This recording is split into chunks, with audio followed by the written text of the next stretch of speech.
Peço que prepare seu coração para uma palavra que pode mudar o rumo de sua vida, pois tenho certeza que Deus irá falar contigo. Fique até o fim e não se esqueça de comentar sobre a mensagem. Deixa seu like e compartilhe. Não é o que oremos, não é o que intercedemos, mas que tipo de coração nós temos quando nós fazemos isso. Porque nesses dias, doutores, homens, meu irmão, será que não existe políticos corretos? Existe. Será que não existe homens da lei corretos? Será que não existe pastores autênticos? Será que não existe adoradores, só músicos? Não existe. Claro que existe. Mas essas pessoas, quando for fazer as coisas diferentes agora, elas vão se tornar anomalias para esses dias. Porque parece que elas estão num outro lugar. Você abraça uma pessoa. Eu abracei uma senhora esses dias no aeroporto. Ela disse: seu Luiz Hermínio, eu disse, abracei. Ela olhou para mim, pegou no meu rosto e disse: ai, que lindo. Eu disse: não, isso eu já sabia, mas... Ela disse: o senhor é diferente. Eu digo: diferente por quê? Porque o senhor abraça, o senhor dá atenção. Eu digo: não, eu sou o normal. O diferente é o que não faz isso. Mas hoje o diferente é que ficou normal e o normal está diferente. Como você vai viver num lugar como esse, quando Paulo diz: tu porém, tu não vais andar nesse lugar. Tu porém, tu não vais ser atrevido. Tu não vai ser amigo de prazeres. Tu não vai ser desafeiçoado, implacável, caluniador. Tu porém, olha o verso 10. Tu porém tens seguido de perto o meu ensino, o meu procedimento, o meu propósito, a fé, a longanimidade, o amor, a perseverança. Tu porém vais fazer diferente. Agora se prepare, porque fazendo diferente você pode perder pessoas. Fazendo diferente você pode perder dinheiro. Fazendo diferente você pode perder aplausos. Fazendo diferente você vai se tornar uma anomalia para esses dias. Mas eu te garanto que esse povo vai cansar. Esse povo vai cansar de rede social. Esse povo vai cansar de entretenimento. Porque entretenimento não pode salvar, não pode transformar pessoas. E sabe para onde esse povo vai correr? Ele vai correr para a sua igreja. Esse povo vai correr para a sua igreja. Então não promete para eles coisas que Deus não quer dar. Tu porém, tu vais fazer diferente.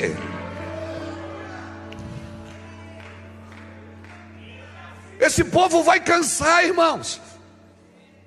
Ele vai cansar de massagem no ego. Vai cansar. Muitas pessoas hoje só são vistas como cifras. Esse povo vai cansar. Tem muita gente, irmãos, eu converso com empresários, converso com homens de negócio. Tem muita gente querendo investir milhões no reino de Deus, mas não tem mais coragem. Tem muita gente querendo investir milhões, mas se frustrou com a igreja. Porque deu dinheiro para uma coisa e o pastor fez outra.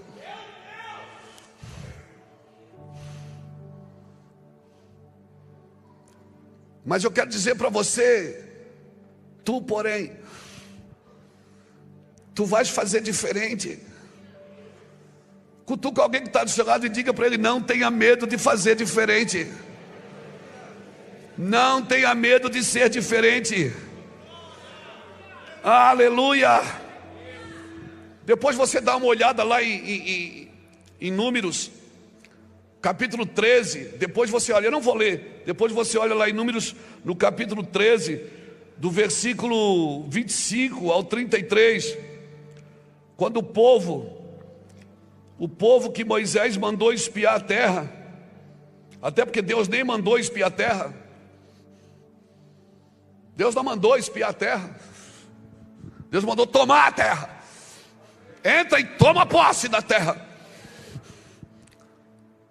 Aí no capítulo 13 de Números, está escrito assim no versículo 1: disse o Senhor a Moisés: envia espias.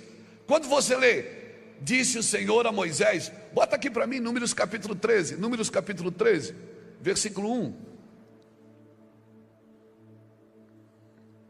Disse o Senhor a Moisés: envia homens que espiem a terra de Canaã, que eu hei de dar aos filhos de Israel, de cada tribo, De seus pais enviarei um homem, sendo cada qual príncipe entre eles. Ok. Quando você lê isso aí, você diz o quê? Deus falou para Moisés fazer o quê? Enviar espias. Só que o Pentateuco não termina em Números, termina em Deuteronômio. Aí em Deuteronômio capítulo 1, bota aqui, Deuteronômio capítulo 1, versículo 20.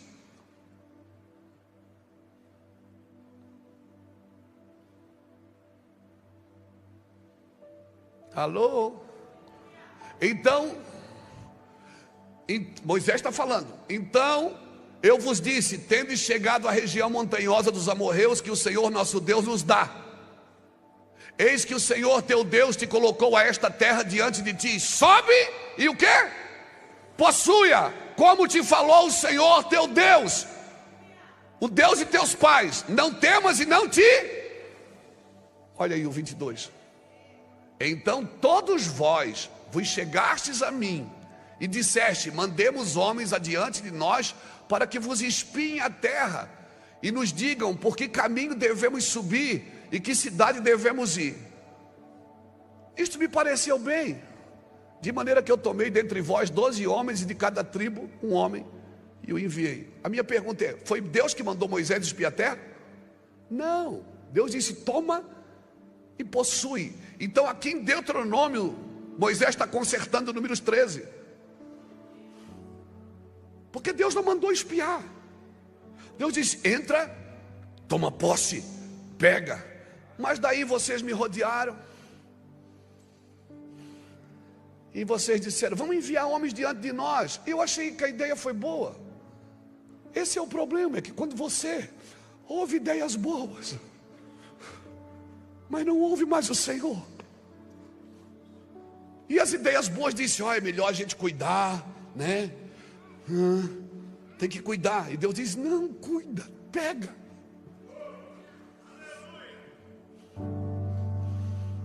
Se eles tivessem obedecido a Deus, eles tinham tomado a terra. Mas Moisés disse, mas quando você lê Números 13, você está escrito o quê? Disse o Senhor a Moisés. A minha pergunta é, foi o Senhor que disse a Moisés? Não. Moisés aqui está consertando. Moisés disse, o Senhor disse, entra e toma posse da terra, que eu disse aos vossos pais. Mas vocês me rodearam, vocês me deram uma ideia, e eu gostei da ideia. Aí deu no que deu.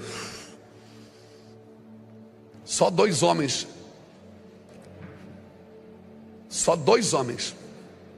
E aqui eu quero usar esses 2 homens, Josué e Caleb, como disse o pastor José. Os outros 10 você não sabe nem o nome, porque nem Deus deixa a gente lembrar de gente incrédula. Mas Josué e Caleb, se você ler depois o Números capítulo 13, do 25 ao 33, Josué e Caleb, o povo está falando, não, o gigante é muito grande, a uva é grande, tudo bem, mas o povo também é grande, o povo é mau, nós não vamos conseguir, a gente é que nem gafanhoto. A Bíblia diz que Josué e Caleb fez calar o povo. Caleb disse, eia, cale a boca.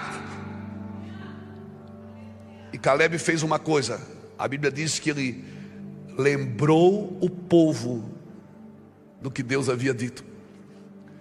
Deus precisa de homens aqui, não para ficar prometendo coisa para o povo que Deus não quer dar, mas para lembrar o povo que Deus disse sobre eles.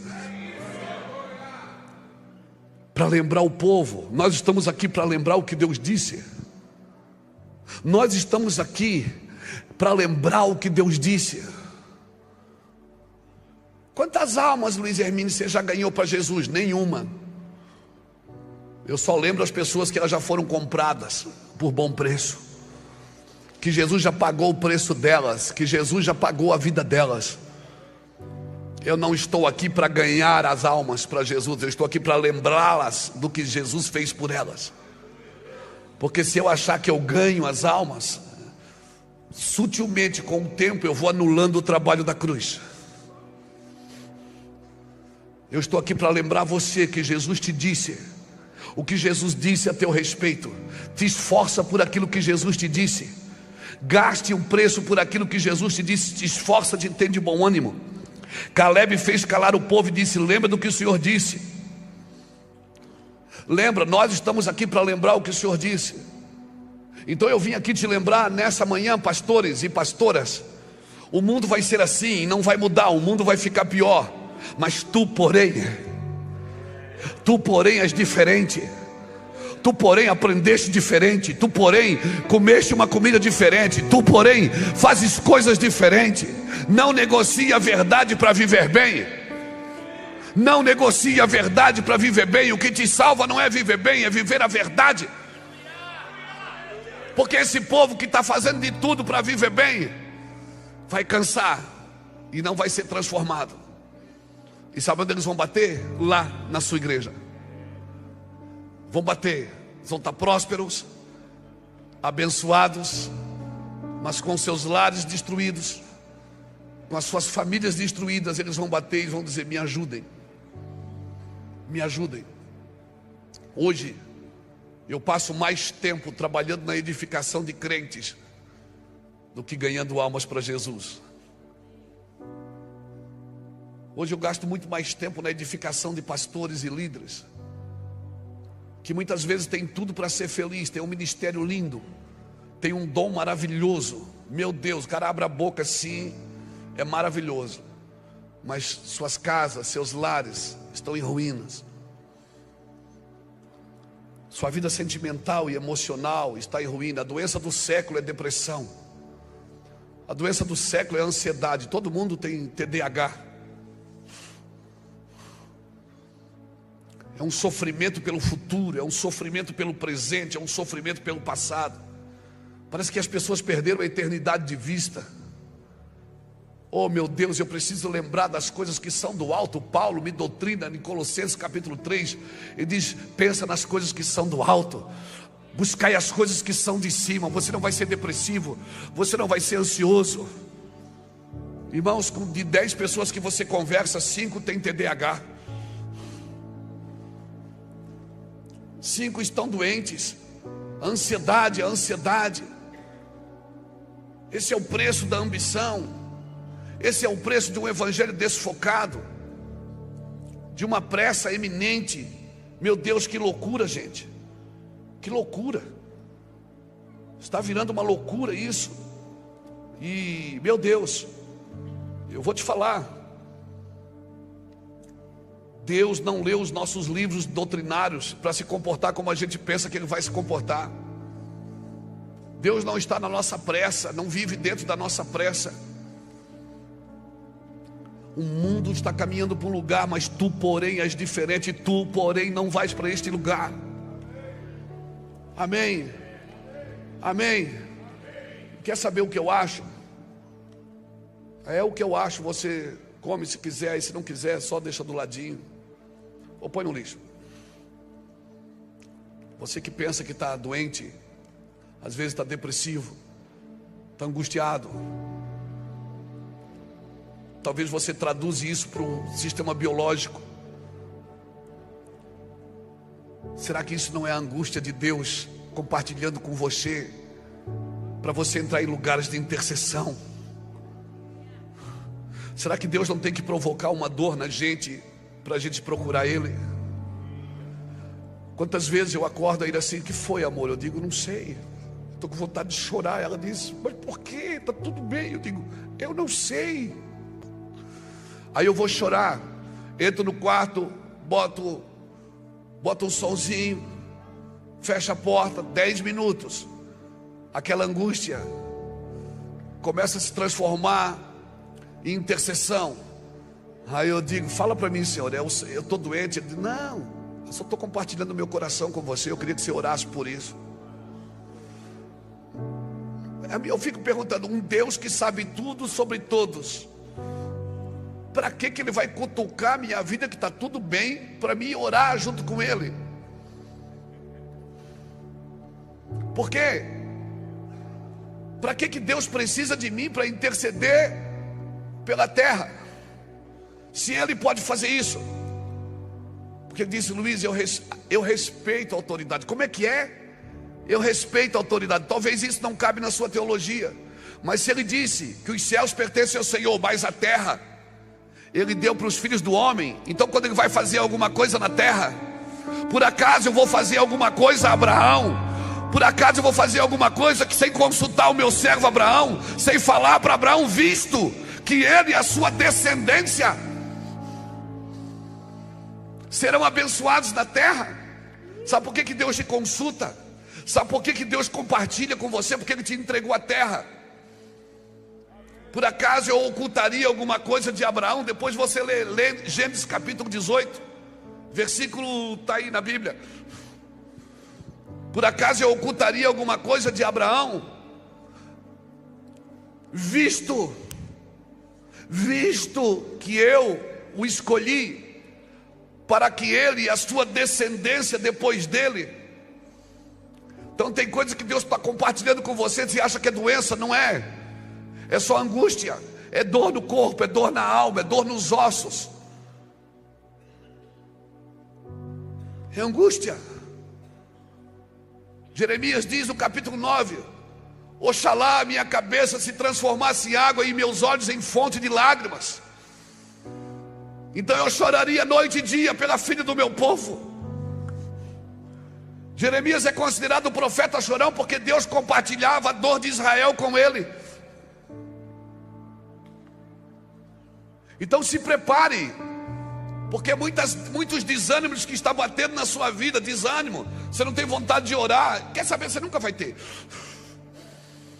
Você não tem vontade de ir, você não tem vontade de orar, você não tem vontade, tem dia que você não tem vontade nem de sair da cama. É ou não é? Estou mentindo? Amém? Parece que você vê todo mundo dar certo e você está ali na manivela. É ou não é? É Deus compartilhando com você a dor da terra. É você se levantar as mãos e dizer: Deus, em nome do Senhor Jesus, eu estou aqui. Compartilha comigo o que o Senhor quer fazer no Brasil.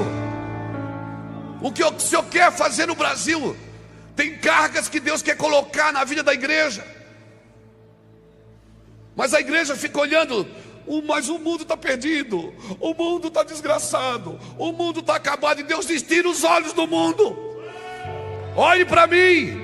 Essa é a agenda do mundo. A sua agenda não é a agenda do mundo. A sua agenda é a minha agenda. Tire seus olhos do mundo. Para de olhar para o mundo, que senão você vai desanimar.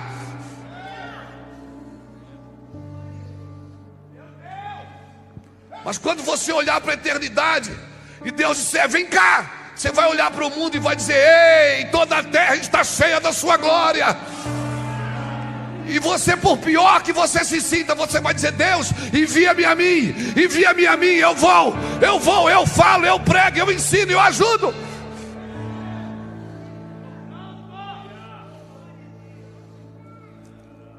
Mas até que você tenha uma visão da agenda de Deus,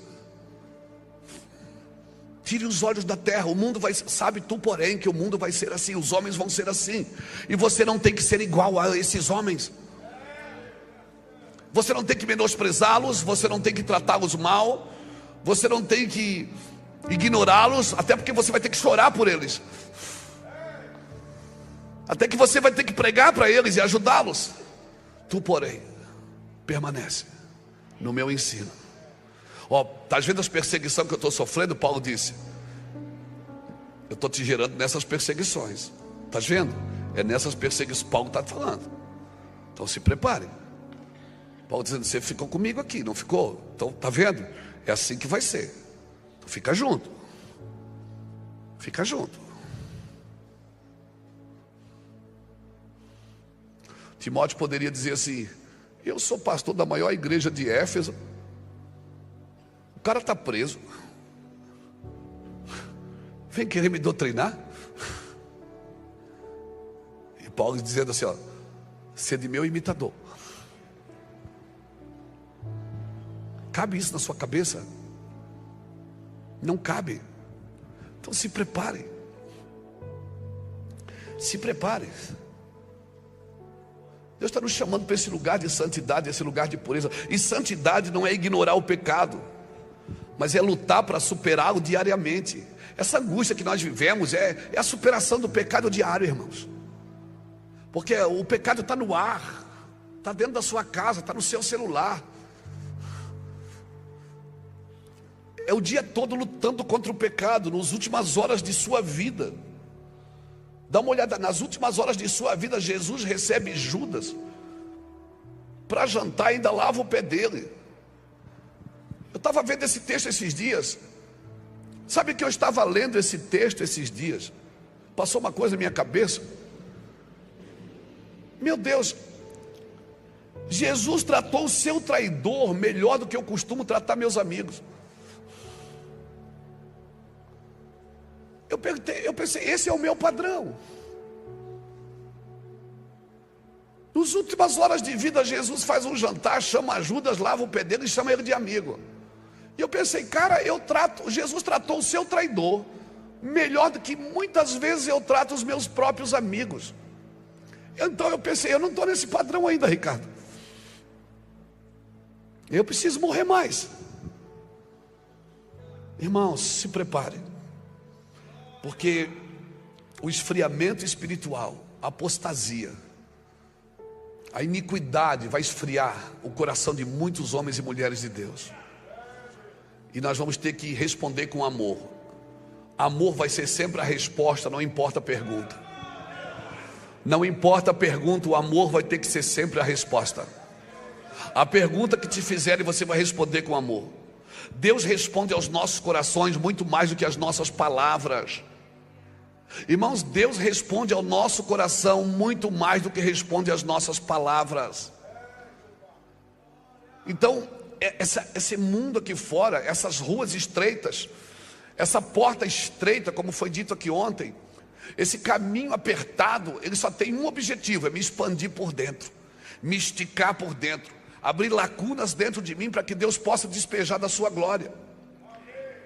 E cada vez que você murmura, cada vez que a gente murmura, cada vez que você murmura, você derruba o que Deus está construindo em você. Cada vez que a gente murmura, que a gente observa o outro antes de observar o que Deus está fazendo na nossa vida.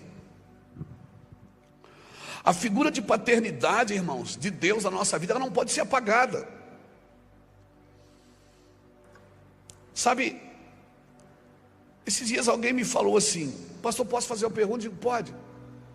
É que eu sigo o senhor há muitos anos aí nas redes sociais, eu tenho as suas fitas cassete. Eu digo, E não é uma acusação, mas eu queria falar uma coisa para o senhor. Eu digo, pode falar. Por que o senhor não prega mais contra o sistema gospel? Eu digo, como assim? Porque antes o senhor batia no sistema gospel, falava.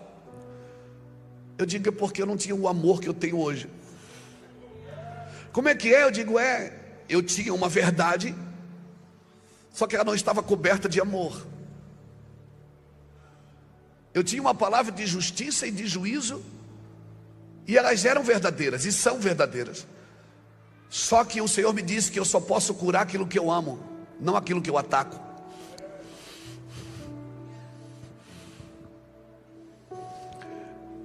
Então eu tive que parar de falar para poder amar mais, para que quando eu ensinasse em lágrimas. Eu só posso curar aquilo que eu amo. Nosso Senhor mudou o nosso coração para curar.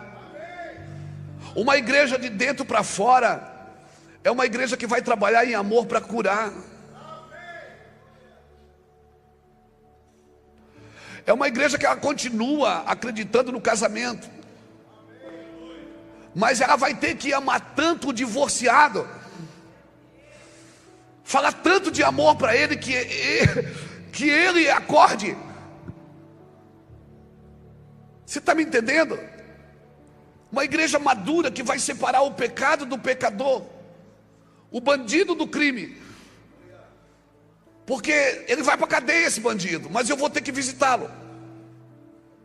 Como assim? Estive preso e foste me visitar. Quando que eu fiz isso? Quando você fez a um desses pequeninos. Mas o senhor viu o que ele fez? Não.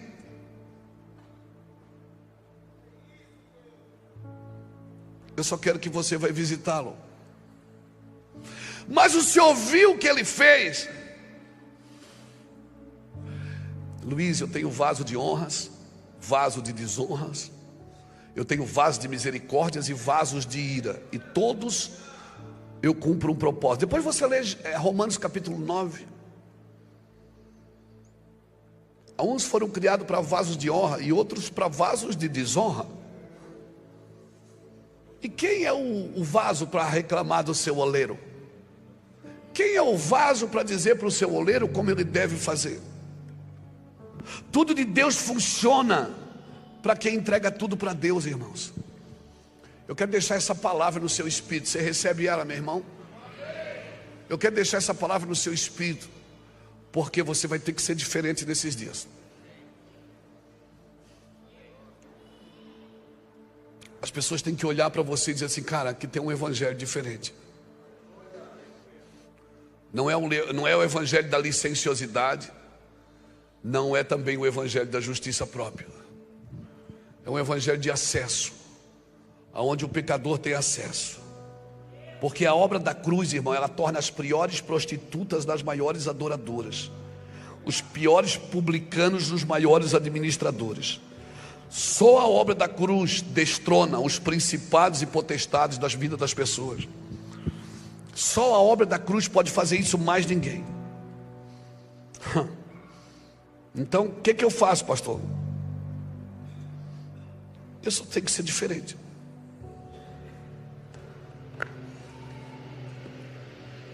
Tu, porém, tu é diferente. Simples assim. O mundo espera uma resposta e você dá outra.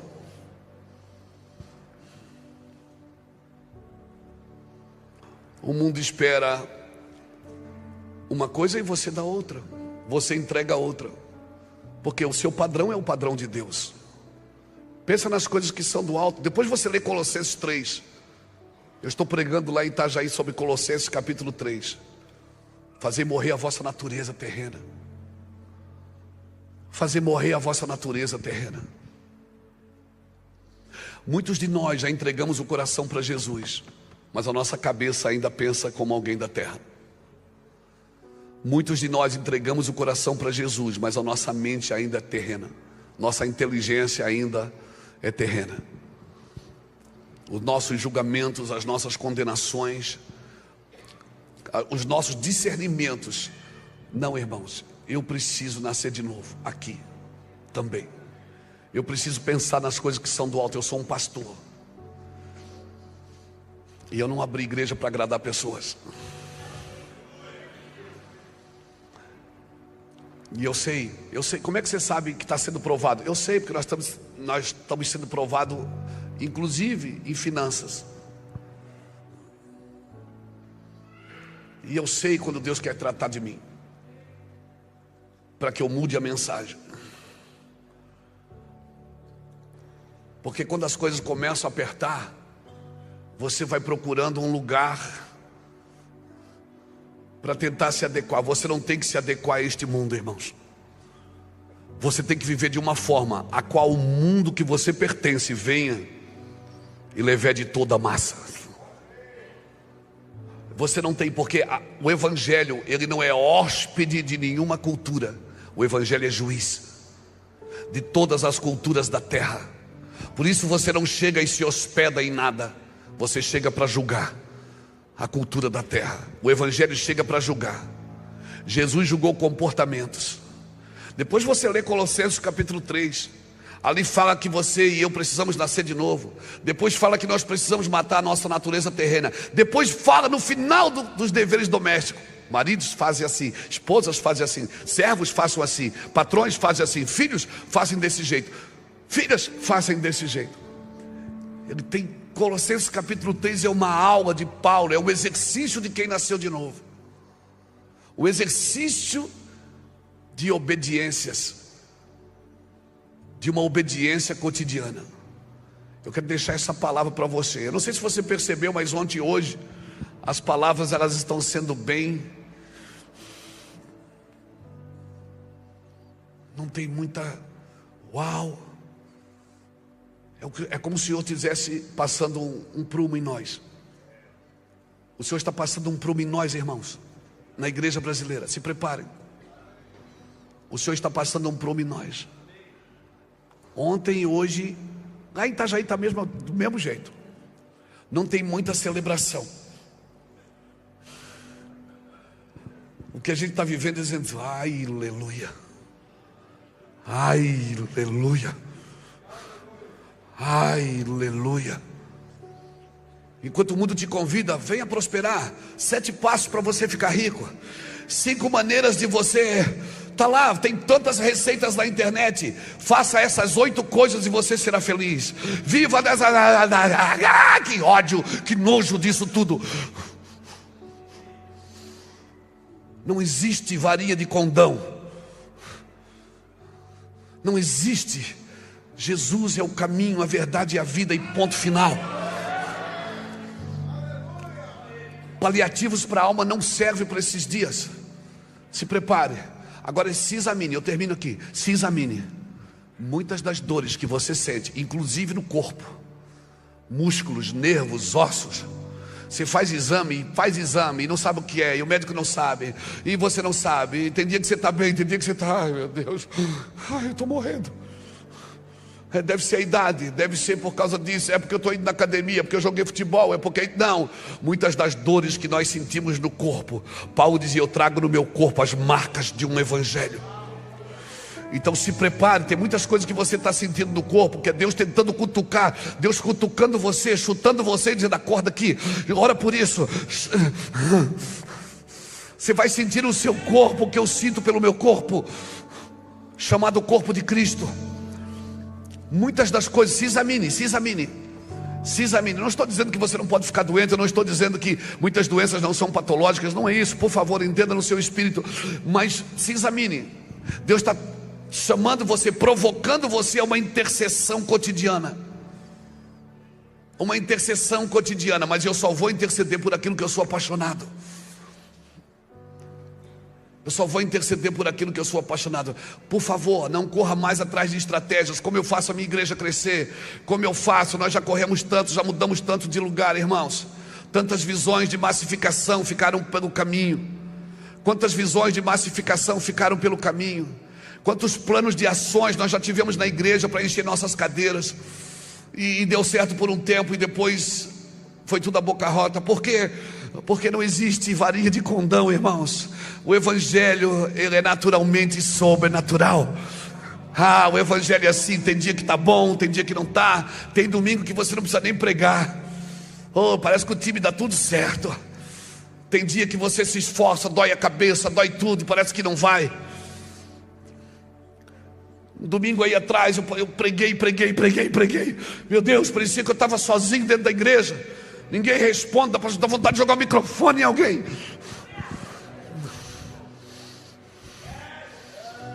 Eu disse, meu Deus, que luta, que guerra. Aí eu disse, tem alguém aqui que quer aceitar Jesus? Mais de 40 pessoas vieram para frente. Há uma guerra no mundo do Espírito, e se nós não discernimos essa guerra, porque nós estamos acostumados a ter uma receptividade no Evangelho, e o Senhor diz, esses dias vocês não vão ter receptividade. Esses dias eu vou construir em você uma estrutura, uma fibra, para você permanecer firme naquilo que eu tenho te dado. Permaneça firme, tu porém permanece no ensino que você ouviu. E se aparecer novos ensinos, novas doutrinas, novos costumes, não peguem, não apalpe, não chegue perto. Aleluia, fique de pé comigo, querido.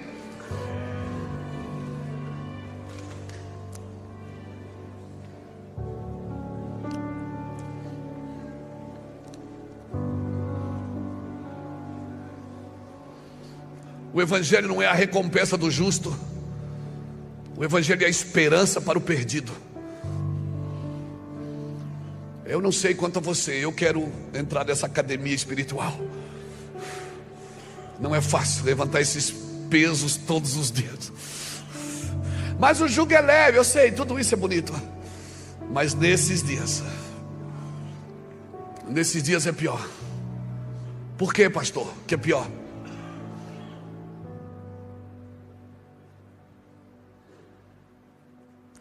Nesses dias é pior por quê?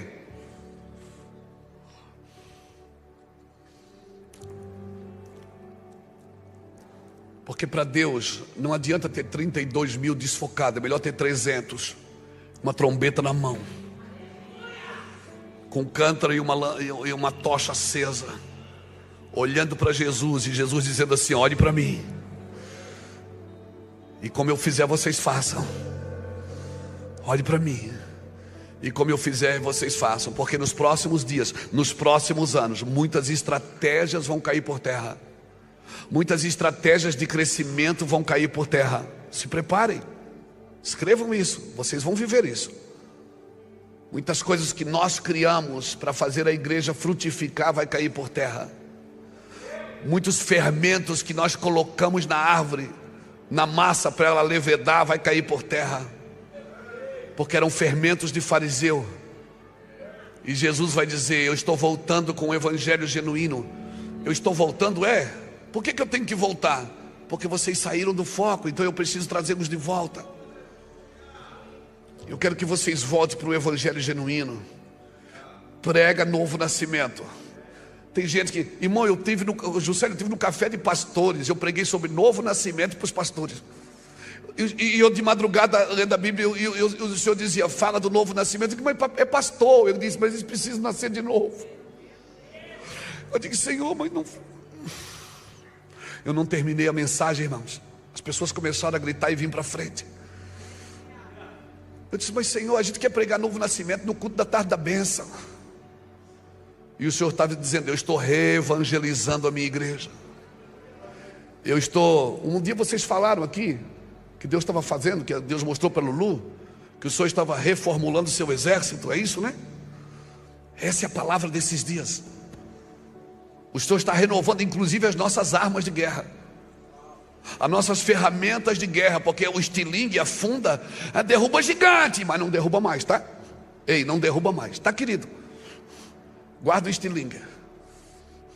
Agora é a espada da justiça. Amém? É a espada da justiça.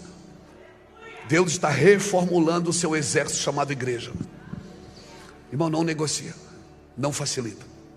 Seja um homem amoroso e carinhoso. Por isso a gente precisa estar encharcado de lágrimas, para poder abraçar o cara e dizer assim: você não presta. Olhar para ele e dizer: você não vale nada, mas eu gosto de você. Eu te amo, você não presta, mas eu te amo.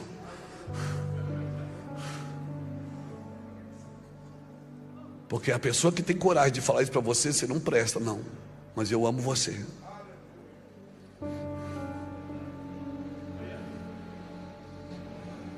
Amém? Vamos orar? Eu sinto graça de Deus aqui, irmãos. Sinto graça nessa palavra. Isso, a coisa que menos tem me preocupado nesses dias é a celebração, é a recepção. As coisas que menos tem me preocupado nesses dias é isso. Do que vão pensar de mim.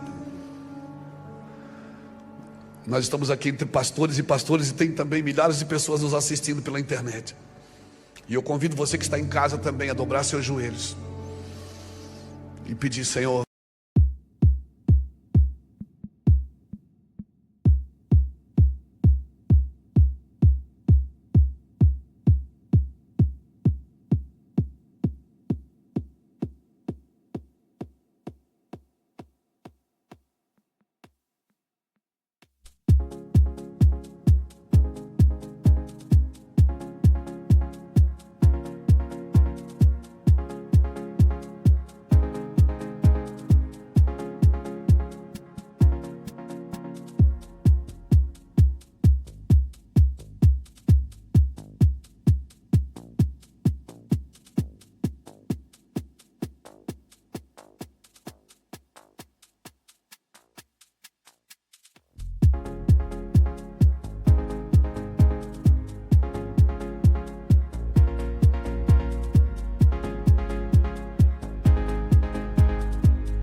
faz de novo.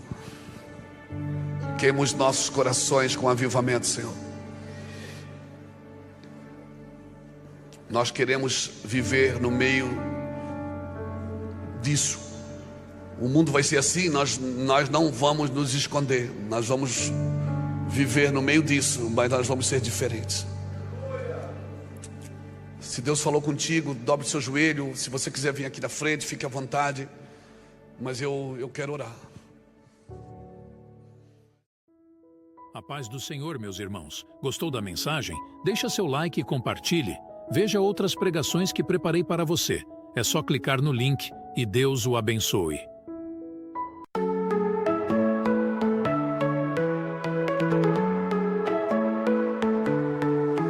In the quiet of the autumn night, a gentle breeze whispers its delight. Leaves rustle softly, stars gleam bright. In your arms everything feels right. Moonlight paints our shadows tall. In the breeze I hear your call. Autumn breeze in the night so tenderly. In your embrace I feel so free. Every sigh, every touch we share. In the autumn breeze I know you care. Stars above, a blanket of delight. In your eyes, the autumn night. Walking through the amber glow. With you beside me, love starts to